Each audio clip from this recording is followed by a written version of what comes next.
दोस्तों बहुत बहुत स्वागत है आप सभी का एक बार फिर से। जी हाँ दोस्तों, आज पूरे दिन की कई महत्वपूर्ण और बड़ी खबरें निकलकर सामने आ रही हैं। जानेंगे सभी खबरों को विस्तार से। तो दोस्तों, खबरों में आगे बढ़ने से पहले वीडियो को एक प्यार भरा लाइक जरूर कर दें और ताजा खबरों को जानने के लिए चैनल को सब्सक्राइब भी जरूर कर लें। तो देखते हैं पहली बड़ी खबर क्या निकल कर आ रही है।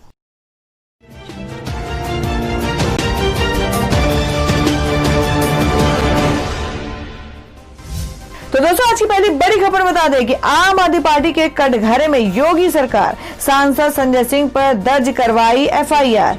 जी आपको बता दें कि उत्तर प्रदेश के मुख्यमंत्री योगी आदित्यनाथ पर टिप्पणी करने के मामले में आम आदमी पार्टी के सांसद संजय सिंह पर लखीमपुर खीरी में एफआईआर दर्ज की गई है। अरविंद गुप्ता नाम के युवक ने गोकर्णनाथ कोतवाली में तहरीर दी थी। तहरीर के आधार पर धारा 153A और 505 में मुकदमा दर्ज किया गया है। एफआईआर में आरोप लगाया गया है कि आम आदमी पार्टी के सांसद संजय सिंह ने अपने सहयोगी सभाजीत सिंह और ब्रज कुमारी के साथ प्रेस कॉन्फ्रेंस की।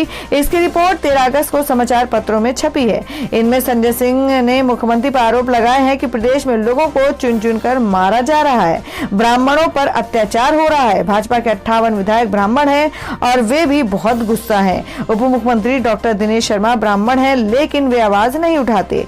डिप्टी सीएम केशव मौर्य एक भी मौर्य का काम नहीं करा पाए। राष्ट्रपति दलित हैं, उन्हें भी राम मंदिर शिलान्यास में नहीं बुलाया गया। राजभर कुर्मी, यादव, सोनकर, निषाद, तेली, नाई आदि सरकार से नाराज हैं। उन्होंने इन वर्गों से नियुक्त डीएम और एसपी की संख्या भी पूछी है। शिकायत में आरोप लगाया कि उन्होंने समाज को बांटने व सामाजिक समरसता बिगाड़ने के उद्देश्य से बयानबाजी की है।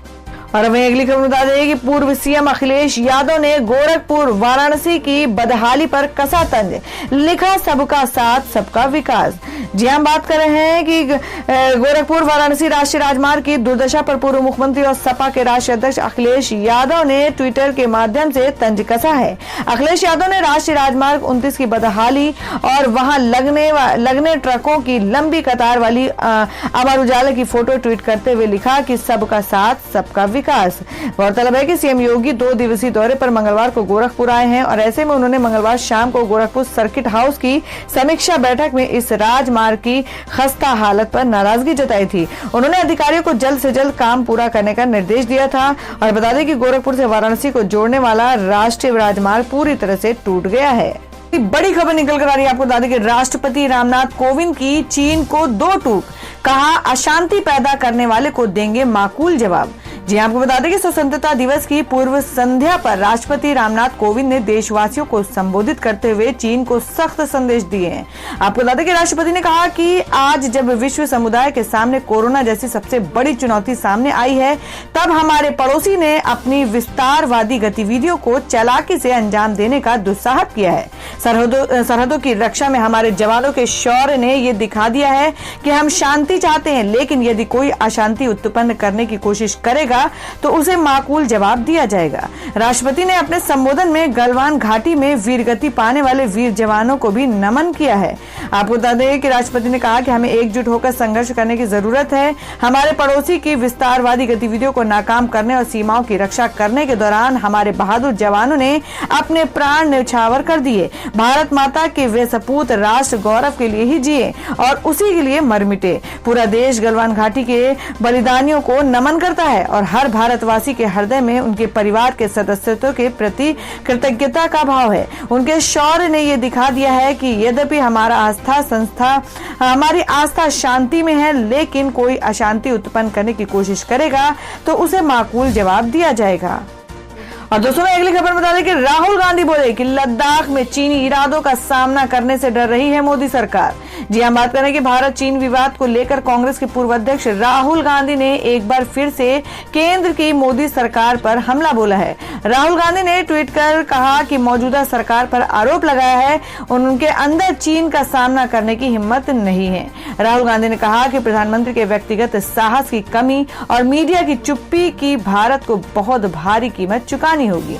शुक्रवार को राहुल गांधी ने ट्वीट कर कहा कि भारत सरकार लद्दाख में चीनी इरादों का सामना करने से डर रही है। जमीनी हकीकत संकेत दे रही है कि चीनी तैयारी कर रहा है और मोर्चा साधे है। प्रधानमंत्री के व्यक्तिगत साहस की कमी और मीडिया की चुप्पी की भारत को बहुत भारी कीमत चुकानी होगी। और वहीं अगली खबर निकल कर आ रही कि नेपाल जाने वाले भारतीयों को अब दिखाना होगा आईडी कार्ड। ओली सरकार ने बनाया कोरोना का बहाना। जी हां, आपको बता दें कि भारत से नेपाल जाने वाले भारतीय नागरिकों को अब अपना पहचान पत्र यानी आईडी कार्ड दिखाना पड़ेगा। पहले से ही जारी तनावपूर्ण रिश्तों में इस नए आदेश के बाद नया मोड़ आ गया है। नेपाल की सरकार की तरफ से इस बाबत निर्देश जारी कर दिए गए हैं। हालांकि सरकार का कहना है कि ये आदेश कोरोना वायरस के चलते जारी किए गए हैं और वही सूत्र इसे भारत के साथ जारी टकराव से जोड़कर देख रहे हैं। नेपाल के गृह मंत्री राम बहादुर थापा ने इस बारे में ऐलान किया है। उन्होंने कहा कि नेपाल अब डाटा कलेक्शन के जरिए कोविड-19 संकट से बेहतरी निपट सकता है और उसके पास अब महामारी से छुटकारा पाने की बेहतर योजना है। मीडिया रिपोर्ट्स का कहना है कि गृह मंत्री ने जल्द से जल्द आईडी कार्ड और रजिस्ट्रेशन सिस्टम की योजना को लागू करने की बात कही है। सरकार का कहना है कि उसे बेहतर संचालन के लिए रिकॉर्ड करने की प्रक्रिया को औपचारिक तौर पर अपनाना होगा और महामारी का सामना बेहतर तरीके से करना होगा। आपको बता दें कि नेपाल के प्रधानमंत्री केपी शर्मा ओली पहले ही कोरोना वायरस के लिए भारत को दोषी ठहरा चुके हैं। नेपाल का नया आदेश तब आया है जब यहां अथॉरिटीज की तरफ से कहा गया था कि सिर्फ 10 एंट्री पॉइंट्स को ही खोला जाएगा ताकि इसके नागरिक भारत से अपने देश लौट सके। और वहीं अगली खबर में आपको बता दें कि अमित शाह ने कोरोना को दी शिकस्त। शुभ चिंतकों का जताया आभार, अभी होम आइसोलेशन में रहेंगे। जी आपको बता दें कि केंद्रीय गृह मंत्री अमित शाह कोरोना संक्रमण से मुक्त हो गए हैं। शुक्रवार को उनकी रिपोर्ट नेगेटिव आने के बाद उनको अस्पताल से छुट्टी मिल गई। वह शाम करीब 6 बजे अस्पताल से दिल्ली के लिए रवाना हो गए। केंद्रीय गृह मंत्री ने शुक्रवार को स्वयं ट्वीट कर कोरोना रिपोर्ट नेगेटिव आने की जानकारी दी। उन्होंने इसके लिए ईश्वर का धन्यवाद भी किया। गृह मंत्री अस्पताल से ले जाने के लिए गृह मंत्रालय के अधिकारी अस्पताल आए थे। कोरोना रिपोर्ट पॉजिटिव आने पर वे बीते 2 अगस्त को मेदांता में भर्ती हुए थे। आपको बता दें कि शाह ने ट्वीट कर कहा कि आज मेरी कोरोना टेस्ट रिपोर्ट नेगेटिव आई है। मैं ईश्वर का धन्यवाद करता हूं और इस समय जिन लोगों ने मेरे स्वास्थ्य लाभ के लिए शुभकामनाएं देकर मेरा और मेरे परिजनों को ठाठस बंधाया है, उन सभी का हृदय से आभार व्यक्त करता हूं। डॉक्टर्स की सलाह पर अभी कुछ और दिनों तक होम आइसोलेशन में रहूंगा।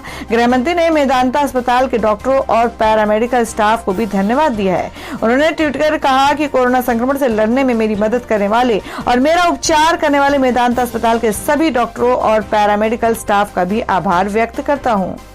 और वहीं अगली खबर में आपको बता दें कि राजस्थान से जो की खबर आ रही कि गहलोत सरकार ने विधानसभा में जीता विश्वास मत। सीएम बोले विफल हुई भाजपा की साजिश। जी हम बात करें कि राजस्थान में महीनों से जारी खींचातान के बाद आज से विधानसभा के सत्र की शुरुआत हो गई है। कांग्रेस की विधानसभा में आज विश्वास मत प्रस्ताव पारित किया और वहीं अब मुख्यमंत्री अशोक गहलोत के नेतृत्व में राजस्थान सरकार ने विधानसभा में विश्वास मत जीत लिया है। आपको बता दें ध्वनि मत से विश्वास प्रस्ताव पारित किया गया।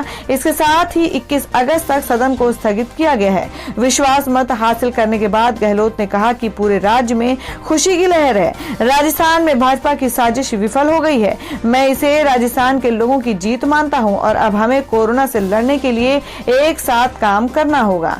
राजस्थान विधानसभा सत्र के बाद सचिन पायलट ने कहा कि आज सदन के अंदर विश्वास मत को बहुमत से पारित किया गया। जो अटकलें लगाई जा रही थी उन्हें विराम मिला है। इसके साथ ही उन्होंने कहा कि पहले मैं सरकार का हिस्सा था, आज नहीं हूं, लेकिन यहाँ पर कौन कहां बैठता है ये महत्वपूर्ण नहीं है। लोगों के दिल और दिमाग में क्या है ये ज्यादा महत्वपूर्ण है। जीवन की आखिरी सांस तक मैं इस प्रदेश के लिए समर्पित हूं।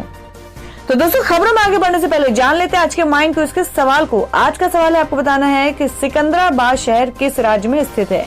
इसका जवाब आपको वीडियो के नीचे कमेंट बॉक्स में देना है और सही जवाब देने वालों को रैंडम लिस्ट लेके आ जाएगा और वो जीत सकते एक बम्पर पुरस्कार। तो बढ़ते अगली खबर की ओर। और अब अगली खबर बता दें कि पार्टी में फूट पर बिफरे दिग्विजय। बोले मेरा बेटा हो या भाई, भाजपा में जो जाएगा उसे चुनाव हरवाऊंगा। जी आपको बता दें कि कांग्रेस छोड़कर जाने वाले नेताओं पर मध्य प्रदेश के पूर्व मुख्यमंत्री दिग्विजय सिंह ने जमकर निशाना साधा है। दिग्विजय सिंह ने शुक्रवार को पार्टी के प्रति आस्था जताते हुए कहा कि कांग्रेस से बढ़कर उनके लिए कुछ नहीं है। अपना हो या पराया, चाहे बेटा जयवर्धन सिंह हो या भाई लक्ष्मण सिंह हो, जो भी कांग्रेस छोड़कर भाजपा या किसी दूसरी पार्टी में जाएगा उसे चुनाव हरवाने के लिए पूरी ताकत से काम करेंगे। दिग्विजय सिंह ने दैनिक जागरण के सहयोगी प्रकाशन नई दुनिया से विशेष चर्चा में ये बात कही। ज्योतिरादित्य सिंधिया के कांग्रेस छोड़ने के बाद उनके सिंधिया खिलाफ कांग्रेस का झंडा लेकर आगे चल रहे दिग्विजय सिंह ने एक बार फिर ये बात कहकर पार्टी के प्रति अपनी आस्था प्रकट की है। उन्होंने कहा कि मेरे लिए पार्टी से ऊपर कोई नहीं है, मेरे लिए पार्टी सबसे पहले है। और हमें अगली खबर बता दें कि चीन से तनातनी के बीच राजनाथ की चेतावनी, दुश्मन ने हमला किया तो देंगे मुंहतोड़ जवाब। जी हम बात करें कि रक्षा मंत्री राजनाथ सिंह ने चीन को परोक्ष रूप से स्पष्ट और कड़ा संदेश देते हुए कहा कि अगर कोई दुश्मन देश हम पर हमला करेगा तो उसे मुंहतोड़ जवाब दिया जाएगा। आपको बता दें, स्वतंत्रता दिवस की पूर्व संध्या पर सशस्त्र बलों को दिए गए अपने संदेश में रक्षा मंत्री ने कहा कि भारत जमीन नहीं दिलों को जीतने पर यकीन रखता है, लेकिन इसका ये मतलब नहीं कि हम किसी को देश के आत्मसम्मान को चोट पहुंचाने की इजाजत देंगे। राजनाथ सिंह ने कहा कि इतिहास इस बात का गवाह है कि भारत ने कभी किसी पर हमला नहीं किया या किसी दूसरे देश की जमीन पर कब्जा करने की कोशिश भी नहीं की। मैं आपको विश्वास दिलाता हूं कि सरकार वह सब कुछ कर रही है जो आपकी परिचालन आवश्यकता को बनाए रखने के लिए जरूरी है। रक्षा मंत्री ने कहा कि सशस्त्र बलों की मारक क्षमता बढ़ाने के साथ ही उनके कल्याण के लिए भी तमाम कदम उठाए गए हैं। सीमा पर बुनियादी ढांचे के निर्माण की दिशा में तेजी से काम हो रहा है ताकि हमारी सेनाओं को आवागमन में सहूलियत रहे। और हमें अगली खबर बता दें कि डोनाल्ड ट्रंप ने कहा कि अगर बिडेन राष्ट्रपति बने तो अमेरिका तबाह हो जाएगा। जी हम बात करें कि राष्ट्रपति डोनाल्ड ट्रंप ने कहा कि अगर डेमोक्रेटिक पार्टी के राष्ट्रपति पद के उम्मीदवार जो बिडेन 3 नवंबर को होने वाले चुनाव में जीत जाते हैं तो अमेरिका तबाह हो जाएगा। इतना ही नहीं, विश्व की सबसे बड़ी अर्थव्यवस्था दुनिया में हंसी का पात्र बन जाएगी। ट्रंप ने कहा कि बिडेन की प्रस्तावित नीतियां देश के लिए अच्छी नहीं है। राष्ट्रपति ने गुरुवार को व्हाइट हाउस में संवाददाताओं से कहा कि बिडेन लगातार महामारी का राजनीतिकरण कर रहे हैं। वह वायरस के बारे में गलत जानकारी फैला रहे हैं। वह न केवल वैज्ञानिक सबूतों की अनदेखी कर रहे हैं बल्कि तथ्यों पर वामपंथी राजनीति थोप रहे हैं। और हमें अगली खबर निकल कर आ रही है जिसमें जनरल वीके सिंह ने कहा कि अहिंसावादी छवि बनाने के चक्कर में नेहरू ने चीन को तिब्बत सौंप दिया। जी आपको बता दें कि केंद्रीय सड़क परिवहन एवं राजमार्ग राज्य मंत्री जनरल वीके सिंह ने आरोप लगाया कि देश के प्रथम प्रधानमंत्री पंडित जवाहरलाल नेहरू ने अपनी अहिंसावादी छवि को चमकाने के चक्कर में चीन को तिब्बत सौंप दिया। तिब्बत से सदियों पुराने रिश्ते बिगाड़ लिए। इसके बाद से चीन दावा करने लगा कि लद्दाख 31,000 किलोमीटर व अरुणाचल प्रदेश की 36,000 किलोमीटर इलाका भी उसका है। वर्तमान केंद्र सरकार चीन के सामने मजबूती के साथ अपना पक्ष रख रही है। शुक्रवार शाम राष्ट्रीय स्वयंसेवक संघ के संपर्क विभाग गुरुग्राम की तरफ से आयोजित अखंड भारत संकल्प दिवस के उपलक्ष्य में अखंड भारत और चीन संबंध विषय पर आयोजित वेबिनार में जनरल वीके सिंह ने कहा कि चीन ने अपनी विस्तारवादी नीतियों को क्रियान्वित करते हुए 1950 के दशक में तिब्बत को हड़पना शुरू कर दिया था। तभी से भारत चीन के रिश्तों में खटास आने लगी थी।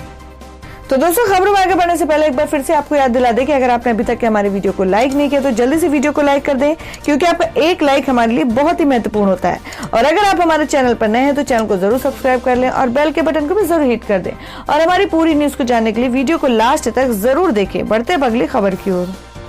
और दोस्तों, अगली खबर में जान लेते हैं क्या है देश भर में कोरोना संक्रमण के ताजा हालात। देश में कोरोना संक्रमितों का आंकड़ा 24 लाख के पार। पिछले 24 घंटे में 64,553 नए मामले और 107 लोगों की गई जान। जी हम बात करें कि देश में कोरोना का कहर थमने का नाम नहीं ले रहा है और इस वायरस से संक्रमित लोगों की संख्या में दिन ब दिन बढ़ोतरी होती जा रही है। देश में इस वायरस से संक्रमितों की संख्या 24 लाख के पार पहुंच गई है। आपको बता दें कि कोविड-19 इंडियन ऑर्गेनाइजेशन के मुताबिक देश में कोरोना के अब तक के 24,59,613 केस दर्ज हो चुके हैं, जिनमें से 17,50,636 लोग ठीक हो चुके हैं। हालांकि इनमें से 48,144 लोगों की जान भी जा चुकी है। देश में अभी तक के 6,60,348 एक्टिव केस हैं।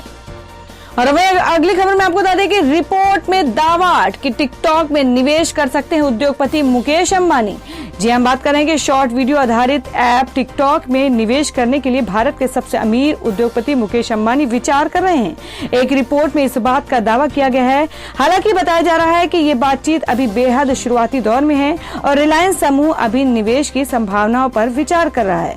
भारत में पाबंदी के बाद बाइट डांस की स्वामित्व वाली कंपनी टिकटॉक को भारी नुकसान उठाना पड़ रहा है। हालांकि अभी निवेश को लेकर रिलायंस और बाइट डांस की तरफ से कोई भी आधिकारिक जानकारी सामने नहीं आई है।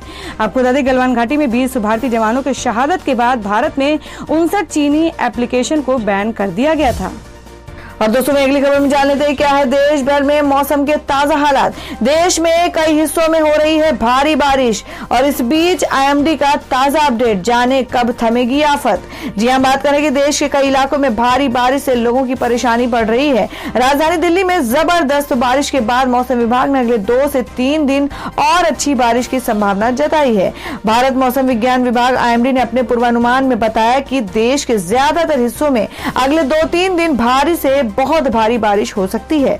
हालांकि मौसम विभाग की तरफ से एक ताजा अपडेट जारी हुआ है जिसमें बताया गया है कि आफत की बारिश आखिर कब थमेगी। आईएमडी के वरिष्ठ वैज्ञानिक आर.के. जेनामनी ने बताया कि 24 से 36 घंटे के बाद बारिश कम होना शुरू हो जाएगी। राजस्थान में बारिश होगी लेकिन पंजाब और हरियाणा में बारिश कम हो जाएगी।